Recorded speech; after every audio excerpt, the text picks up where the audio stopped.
ಮಳೆ ಹಾನಿದು ನೋಡ್ರಿ. ಇವತ್ತು ವಿಜಯಪುರ ನಗರದಲ್ಲಿ ಹಿಂದೆ ಎಷ್ಟು ಅನಾಹುತ ಆಗ್ತಿತ್ತು, ಅದು ಅನಾಹುತಗಳು ಕೆಲವೊಂದು ಆಗೇ ಆಗ್ತದೆ. ಅಮೇರಿಕಾದಾಗ ಆಗ್ತೈತಿ, ಜಪಾನ್ ಜರ್ಮನ್ದಾಗ ಆಗ್ತದೆ.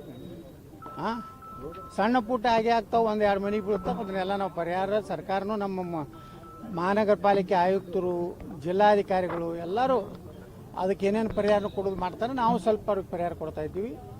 ಎಲ್ಲೆಲ್ಲಿ ಸ್ಲಮ್ ಅಂತ ಡಿಕ್ಲೇರ್ ಆಗ್ಯಾವು, ಅಲ್ಲೇನು ಮನೆ ಬಿದ್ದಾವಲ್ಲ ಅವ್ರಿಗೆ ನಾವು ಪರ್ಮನೆಂಟ್ ಆಗಿ ಮನೆ ಕಟ್ಟಿ ಕೊಡುವಂಥದ್ದು ಮಾಡ್ತೀವಿ. ಯಾಕಂದ್ರೆ 1 ಲಕ್ಷ ರೂಪಾಯಿ ತುಂಬಿದ್ರೆ ಅವ್ರಿಗೊಂದು ಮನೆಗೆ ಮಾಡ್ಲಿಕ್ಕೆ ಬರ್ತದೆ. ಅಂಥವು ಎಷ್ಟು ಮನೆ ಅದಾವ ನಾವು ಸರ್ವೆ ಮಾಡಿ, ಈಗಾಗಲೇ ನಮ್ಮ ಆಯುಕ್ತರು ಸರ್ವೆ ಮಾಡ್ಯಾರ.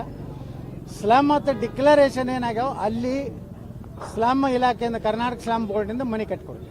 ಸರ್, ಈಗ ನಿನ್ನೆ ನೀವು ಇವತ್ತು ಬಂದು ಹೋಗ್ತಾ ಇದ್ದೀರಿ, ಮೊನ್ನೆ ಅದೇನು ನೀರೆಲ್ಲ ಬಂದು ಹಾನಿ ಹೌದು ಪಾಪ MP ಪಾಟೀಲ್ರು ಬಂದರು, ವೇಗವಾಗಿ ಬಂದರು, ನೋಡಿದ್ರು, ಅಮೇರಿಕಕ್ಕೆ ಹೋಗಿಬಿಟ್ರು. ನಿಮ್ಗೆ ಅಟ್ಟೆ ಬೇಕಾಗಿತ್ತು ಮಾಧ್ಯಮದವ್ರು. MP ಪಾಟೀಲ್ರು ಧಾವಿಸಿ ಬಂದಿದ್ರಿಂದ ನೀರೆಲ್ಲ ಪಡ್ಯಾಕಾಗಿ ಹೋಯ್ತು. ಜನ ಸಂತೋಷ ಪಟ್ಟರು, ಅವ್ರು ಅಮೇರಿಕಕ್ಕೆ ಹೋದರು. ಇದೇ ಕೇಳಬೇಕಾಗಿತ್ತಿಲ್ಲ. ಯತ್ನಾಳ್ ಅವರು ಬರಬೇಕಿತ್ತು. ನೋಡ್ರಿ, ನಂದು ಸುಪ್ರೀಂ ಕೋರ್ಟ್ ನಡೆದಾವು. ಈಗ ನಮ್ಮ ಎಲ್ಲ ಕಾರ್ಪೊರೇಟರ್ ಅದಾರ, ಸಮರ್ಥರು ಅದಾರ. ಎಲ್ಲ ಕಾರ್ಪೊರೇಟರ್ಗಳು ಫೀಲ್ಡ್ನಾಗ ಇಳಿದು ಕೆಲಸ ಮಾಡ್ಲಕತ್ತಾರ.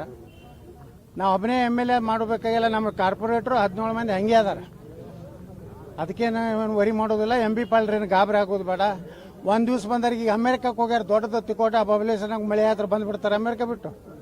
ಹಂಗೆಲ್ಲ ಸುಮ್ಮ ಡೈಲಾಗ್ ಹೊಡಿಲಕ್ಕೆ ಬರ್ತದೆ. ನನಗೂ ಡೈಲಾಗ್ ಭಾಳ ಬರ್ತಾವೆ MP ಪಾಟೀಲ್ ಹೊಡಿಲಕ್ಕ. ಸುಮ್ಮ ಅವ್ರ ಕ್ಷೇತ್ರ ಅವ್ರು ಆರಾಮಿರಲಿ.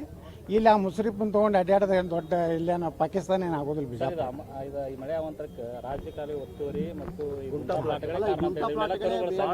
ನಾವು ನಮ್ಮ ಆಯುಕ್ತರಿಗೆ, ಜಿಲ್ಲಾಧಿಕಾರಿಗಳು ಹೇಳಿವಿ, ನಿರ್ದಾಕ್ಷಿಣ್ಯವಾಗಿ ಅಷ್ಟೇ ರಾಜಕೀಯ ಪುಡಾರಿ ಇರಲಿ, ಮುಖಂಡ ಇರಲಿ, ಯಾವನೇ ಇದ್ರೂ ನಿರ್ದಾಕ್ಷಿಣ್ಯವಾಗಿ ರಾಜಕಾಲುವೆ ಖುಲ್ಲಾ ಮಾಡ್ರಿ.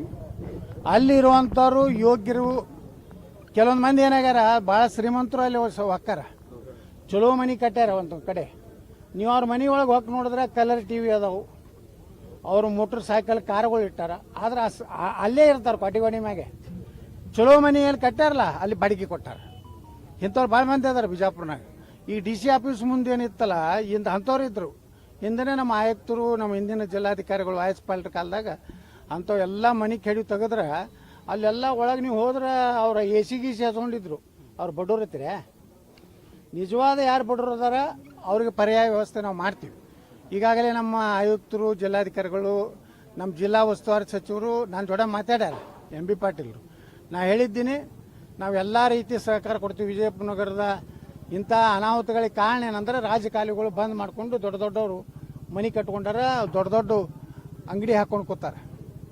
ಅದಕ್ಕೆ ಅದನ್ನು ನಿರ್ದಾಕ್ಷಿಣ್ಯವಾಗಿ ನಮ್ಮ ಮಹಾನಗರ ಪಾಲಿಕೆಯವರು ಕ್ರಮ ತಗೋತಾರೆ. ಏನೋ ಅದನ್ನು ವರಿ ಮಾಡುವಂಥದ್ದು ಏನು ಮಾಜಿ ಕಾರ್ಪೊರೇಟ್ರು, ಹಾಲಿ ಕಾರ್ಪೊರೇಟ್ರು ಮುಂದಿನ ಜನ್ಮದಾಗ MLA ಆಗೋರು. ಈ ಜನ್ಮದಾಗಂತೂ MLA ಆಗೋದಿಲ್ಲ. ಇನ್ನು ನೆಕ್ಸ್ಟ್ ಏನಾದರೂ ಮನುಷ್ಯರಾಗಿ ತಪ್ಪಿ ಹುಟ್ಟಿದ್ರೆ MLA ಆಗ್ಬೇಕನ್ನೋರು ಅವ್ರು ಎಲ್ಲರೂ ಅದಾರ. ಅವ್ರನ್ನೆಲ್ಲರಿಗೂ ಈಗಾಗಲೇ MP ಪಾಟೀಲ್ರು ಹೇಳ್ಯಾರ.